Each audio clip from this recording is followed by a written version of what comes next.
안녕하십니까, 미스터뱅입니다. 2023년 하반기 한국산업은행 5급 신입행원 채용 어제 떴어요. 아마 다음 주부터 서류 전형이 마감일 것 같습니다. 다음 주 마감되기 전에 찍어서 올려드릴 거니까 자기소개서 작성 어떻게 해야 될지 한번 보도록 하겠습니다. 2023년 하반기 채용이라고 이렇게 나오는데 원래 우리 지원자들 취준생 여러분들 입장에서는 지금이 상반기지 않습니까? 근데 연수 받고 이제 지점 배치 받는 그 시점을 기준으로 보면 은행 기준으로 보면 하반기 채용이라고 이렇게 부르는 게 또 은행 입장에서는 정상인데요. 이번 채용도 하반기 채용이라고 이렇게 떠 있습니다. 그래서 금융공기업들은 주로 이렇게 우리 취준생 입장이 아니라 그 자기네들 은행이나 기업 입장에서 이렇게 시즌을 정하기도 합니다. 그래서 먼저 전형 일정을 한번 보도록 하죠. 전형 일정이 서류 접수가 3월 14일 화요일부터 3월 28일 화요일까지 2주간 이렇게 전형 일정이 나와 있고요. 서류 발표가 4월 7일 날 발표가 나고 필기시험은 4월 22일. 그 다음에 1차 면접이 5월 중순에 있습니다. 전형적인 상반기 채용이죠. 그래서 우리 5월 중순쯤 되면 뭐 여기저기 면접 시즌이다 해서 그게 6월 중순까지 되게 바빠지는 어떤 시즌이 될 겁니다.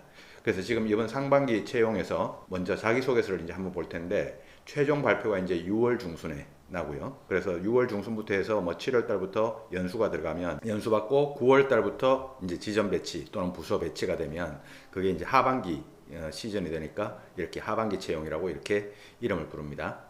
자, 그 다음에 산업은행 들어가서 입행지원서 작성한다고 들어가 보면 블라인드 채용에 대한 주의사항이 나옵니다. 이 부분 한번 읽어드리고 여러분들도 자기소개서 적을 때 참고하셔야 되니까요. 입행지원서 작성 시 직간접적으로 학교명, 출신 지역, 가족관계, 성별, 나이, 성명, 총학점 등을 기재하지 않도록 주의하시기 바란다. 안내 문구에 딱 나와 있으니까 저 부분은 좀 신경을 써서 자기소개서를 적어야 되겠죠. 전체적으로 자기소개서 문항을 보면 총 5가지 문항이 나오는데요. 글자 수는 1번하고 2번이 공백 포함해가지고 1000자, 공백 포함해서 1000자입니다. 그러니까 2000자겠죠, 여기까지. 그 다음에 3번, 4번이 공백 포함해서 500자, 여기까지가 이제 3000자겠죠. 그 다음에 5번 문항이 양식을 다운로드해서 자필로 작성해야 되는 게 다시 1000자 해서 총 3000자, 4000자 정도 되는 분량입니다. 8000바이트 정도 되는 분량으로 자기소개서 분량이 많지는 않습니다만은 좀 핵심적인 질문만 이렇게 문제를 출제를 하고 있는 것 같습니다. 전체적으로 한번 살펴보면 1번은 이제 지원 동기와 입학 후 계획, 2번은 필요한 역량과 관련된 경험, 노력했던 경험을 적어라. 3번은 가치에 대해서 적어라. 4번은 변화, 시도했던 경험에 대해서 적어라. 5번은 현재 이슈에 대해서 하나 선택하라 라고 하는 이런 문항들을 출제하고 있습니다. 자, 1번입니다. 산업은행 지원 동기, 그리고 입행 후 계획을 지원 분야와 연결하여 자유롭게 서술하시오. 공백 포함 총 1000자입니다. 박스를 표시해 놓은 이 부분 제가 지금 빨간색으로 표시하고 있죠. 자, 이 부분이 만약에 1000자 되는 분량이라고 하면 저는 지금 500자 정도로 이렇게 나눴습니다. 위쪽 500자, 아래쪽 500자 이렇게 나눠서요. 가능하면 좀 정형적으로 500자 인근에서 나눠주시면 좋을 것 같습니다. 위쪽에는 지원 동기, 소제목 하나 적고 지원 동기를 적겠다는 거고 아래쪽은 입행 후 계획을 적겠다는 계획입니다. 자, 이렇게 500자 500자 딱 나눠서 이렇게 적어주면 좋겠고, 그 다음에 소제목도 지원 동기의 소제목 하나, 입행 후 계획의 소제목 하나 이렇게 만들어 주시고요. 문제는 이제 핵심은 뭐냐면 지원 동기하고 이 입행 후 계획은 항상 적기가 여러분들 입장에서 쉽지가 않습니다. 이번 자기소개서도 마찬가지고요.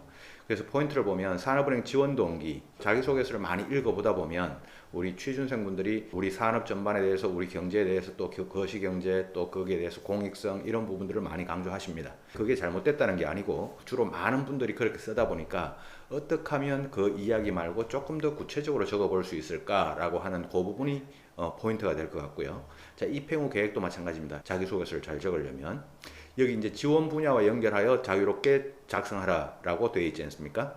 그러다 보니까 지원 분야를 제가 여기 한번 가지고 와봤습니다. 우리 경영학 쪽, 그 다음에 경제학 쪽, 법학 쪽 관련해 가지고 이렇게 지원을 하는데 주로 이제 들어가서 해야 되는 일이 이런 일들이라고 적혀 있습니다. 주요 담당 직무라고요. 그래서 여러분들이 지원 동기나 그 입행 후 계획을 적을 때 가능하면 요 박스 있죠. 저 주요 담당 직무. 저 주요 담당 직무와 좀 연관되는 분야로 여러분들이 이야기를 좀 풀어내면서 지원 동기와 입행 후 계획을 좀 적어보면 조금 더 구체적인 지원 동기와 입행 후 계획이 나오지 않을까 그렇게 생각을 합니다. 자, 1번은 항상 적기가 쉽지가 않아 보이니까 그럼에도 불구하고 조금 더 구체적으로 적는 게 핵심이다 라고 그렇게 제가 포인트를 드리고, 구체적으로 적는 방법은 여러분들이 여기에 주요 담당 직무 요 부분을 좀 살펴보고 여러분들과 어떤 부분이 좀 더 관계가 있는지, 내가 법학 전공이면 어떤 부분이랑 조금 더 관계 있는지 산업은행 조사를 조금 더 해보시고 그렇게 자기소개서를 적어보시면 좋을 것 같아요. 자, 2번을 한번 넘어가 보겠습니다. 지원 분야에 필요한 역량과 관련된 프로젝트, 공모전, 논문, 연구, 학습 및 기타 활동에 참여한 경험을 적는데 지원 분야 역량 개발을 위한 본인의 노력을 구체적으로 기술하라. 자, 여기는 지원 분야와 관련된 업무 경력, 교육사항, 단체 활동, 자격증 등을 포함하여 기술하라. 기술해도 좋다라고 이렇게 되어 있습니다. 자, 그래서 이제 공백 포함 역시 천자인데 일단 여기를 두 부분으로 나눠봤습니다. 500자, 500자 다시 이렇게 나누는 거죠. 그럼 이 말은 500자, 500자로 나누어서 두 가지 경험이나 두 가지 노력을 적어보겠다라고 하는 그런 계획인 겁니다. 그래서 예를 들어서 위에 논문이나 연구 학습된 거를 여기 하면 500자에 적으면 아래쪽엔 뭐 경험이나 활동했던 내용을 적는다든지 두 개 정도를 적어보면 여러분들이 좀 덜 어렵게 접근할 수 있지 않을까라고 그렇게 생각을 하고요. 근데 경우에 따라서 전체 천자를 하나의 경험으로 적어도 얼마든지 상관없습니다. 근데 난 세 가지로 적고 싶습니다. 오케이, 뭐 세 가지까지도 괜찮을 것 같습니다. 근데 그 이상 적다 보면 한 가지당 적어야 되는 분량이 너무 작아지다 보니까 그게 조금 단점이 될 수 있을 것 같아요. 중요한 경험을 했던 거를 위쪽에다가 적어 보려고 노력을 해보시고 그렇게 한 두 가지 내지 한 가지 요쪽을 제가 뭐 먼저 추천해 드리도록 합니다. 공모전을 했을 수도 있고 여러분들이 프로젝트를 했을 수도 있고 뭐 학습을 했을 수도 있고 기타 활동을 했을 수도 있고 그게 산업은행에서 지원 분야, 내가 기업금융, 투자 아니면 법률 뭐 이런 쪽을 지원하는데 어떤 분야에 도움이 될지 그런 부분을 이제 여러분들이 적어보는 거죠. 그래서 경험과 노력을 적는데 몇 가지를 작성할까? 제가 추천하는 것은 한 가지를 좀 길게 적거나 아니면 두 가지 정도를 적어보라. 이렇게 제가 이야기를 드리도록 하겠습니다. 3번을 한번 넘어가 보도록 하죠. 1번, 2번보다는 3번, 4번이 좀 적기가 조금은 더 편하지 않을까 생각을 합니다. 3번, 4번이 조금 더 편한 이유가 첫 번째는 분량 자체가 이제 500자로 줄어듭니다. 본인이 중요하게 생각하는 가치가 뭐냐, 그리고 이를 일상에서 어떻게 적용하고 있는지 구체적으로 서술하라 해서 500자 분량을 주고 있습니다. 그래서 전체 분량이 요게 500자라면 맨 위에 소제목을 하나 적으시고요. 가치에 대한 내가 지금 가지고 있는 어떤 가치, 여기에서 여러분들이 또 고민을 하는 게 꼭 여러분들이 지원하는 분야와 관련된 또는 산업은행과 관련된 그런 가치를 가지고 있어야 되냐, 전혀 그렇지가 않고 여러분들이 일상과 관련된 본연의 가치라고 생각하는 그 부분을 적는 게 더 글이 잘 적힐 겁니다. 그렇게 적어 보도록 하십시오. 자, 가치에 대한 설명, 그 다음에 여기에 제가 왜라고 했는데요. 왜 이 가치를 제가 가지게 되었는지 그 배경과 설명에 대해서 100자 정도 적고, 그 다음에 이거를 일상에서 내가 어떻게 적용하고 있는지에 대해서 한 300자, 이거를 경험 사례를 적어도 좋고요. 그 다음에 입행 후 어떻게 하겠다라고 하는 부분을 100자 정도 해서 총 500자 정도 요 구조를 가지고 여러분들이 적어보시면 좋겠습니다. 가치라고 하는 부분이 여러분들이 꼭 직무와 관련된 가치 또는 지원 분야와 관련된 가치 또는 산업은행과 관련된 가치가 아니어도 좋다, 꼭 동일해야 된다라고 이렇게 생각하고 가치를 찾지 말라는 겁니다. 그 다음에 왜 그런 가치를 가지게 되었는지라고 하는 이 부분을 좀 적어주시면 좋을 것 같고, 그 다음에 일상의 적용 사례는 한 300자 정도 적으라고 그랬죠.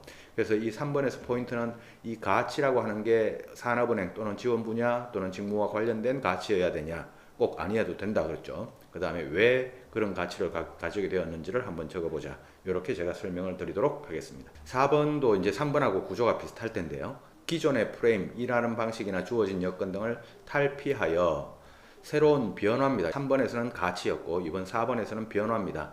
이 변화를 시도했던 경험을 구체적으로 적어보라 라고 하는 건데, 구조는 제가 동일하게 만들었습니다. 총 500자라면요. 소제목을 하나 적고 변화에 대해 시도했던 그 환경과 배경에 대한 설명을 한 100자 정도, 그 다음 변화를 시도했던 그 구체적인 노력과 그 결과에 대해서 300자 정도, 그 다음에 입행 후 이런 변화에 대한 노력은 어떻게 활용되어지고 계속 노력하겠다라고 하는 부분으로 한 100자 정도, 이렇게 해서 500자를 구성했습니다.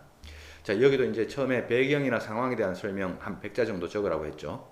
왜 그 기존의 프레임은 이렇게 가고 있고 또 충분히 그렇게도 할 수 있었지만 나는 이런 변화를 한번 시도해 보고자 했다라고 하는 그 부분이고, 이런 변화에 대한 시도와 어떤 변화를 시도했냐라고 하는 거에서 우리 취준생들하고 이야기를 해보면 여기서 변화를 시도했던 게 참 찾기도 어렵고 사실 변화를 시도했던 것 중에 큰 게 없다는 겁니다. 큰 변화를 시도했던 적이 없다는 게 참 고민거리라는 거죠. 그래서 제가 학생분들한테 항상 그렇게 이야기합니다.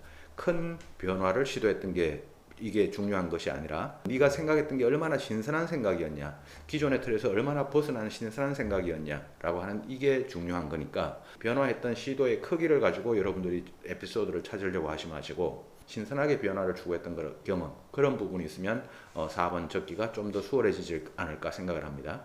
그래서 우리 취준생분들이 항상 소스, 그러니까 소재를 찾아내기가 힘들어 하는데 소재를 자꾸 축약을 시켜 놓으니까 여러분들이 축약을 시켜 놓고 요 안에서 찾아야 돼, 이거면 안 돼, 저거면 안 돼, 이 교집합 안에서 찾으려고 하니까 소스를 찾기가 어려워지는데 좀 넓게 생각을 해서 어디에서 나와도 좋으니까 넓은 생각을 가지고 여러분들이 소스를 좀 찾아봤으면 좋겠습니다. 자, 5번은 최근에 가장 관심을 가진 금융, 경제, 산업과 관련된 이슈를 하나 선택하라.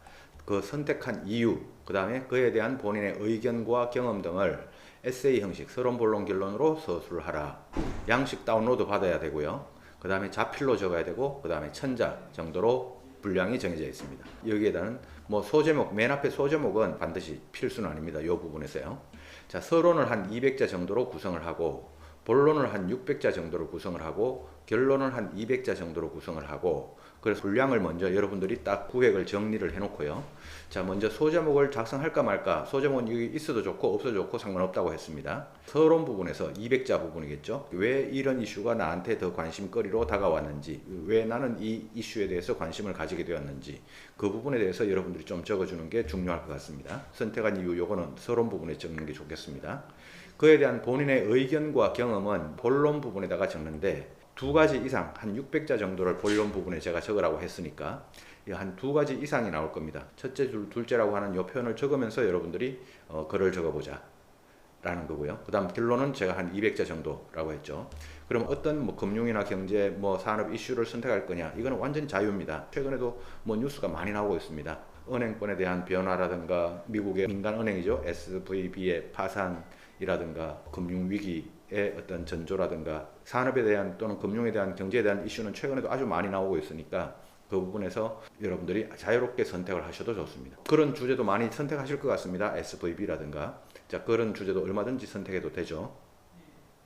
자, 그렇게 작성을 해보시고 이 양식을 다운로드 받으면 어떻게 나오냐면 이렇게 나옵니다. 자필로 적어야 되니까 한 페이지 넘어가지 않도록. 그래서 여러분들 글씨 적는 연습도 하고, 산업은행 자필 자기소개서가 항상 1번 지원 동기와 입행 후 계획 쪽에 자필 자기소개서가 문항이 있었는데, 이번에는 이제 5번에다가 자필 자기소개서를 적게 하고 있네요. 자, 그 다음에 전체적으로 이제 보면 5가지 문항 중에 제가 봤을 때는 아무래도 여러분들이 적기가 좀 어려운 게 아무래도 5번이 아닐까 싶습니다. 자필로 적는 저 이슈 말이죠. 저 5번을 제외하고 나면 저 1번, 2번 쪽이 아무래도 여러분들이 좀 적기가 어려울 거고, 그 다음 3번 가치, 4번 변화, 이 부분이 아무래도 여러분들이 좀 적기가 상대적으로 좀 수월하지 않을까 이렇게 생각을 합니다. 자, 이번 산업은행 자기소개서 작성하는 거 다음 주까지 마감이니까요. 유튜브 영상 보시는 분들은 잘 준비하셔서 잘 작성해 보시고, 산업은행 좋은 곳이죠. 좋은 금융공기업이니까 끝까지 쭉쭉쭉쭉 달려나가시기 바랍니다. 우리 자기소개서 작성도 항상 마이 멘토와 함께 하고 있습니다.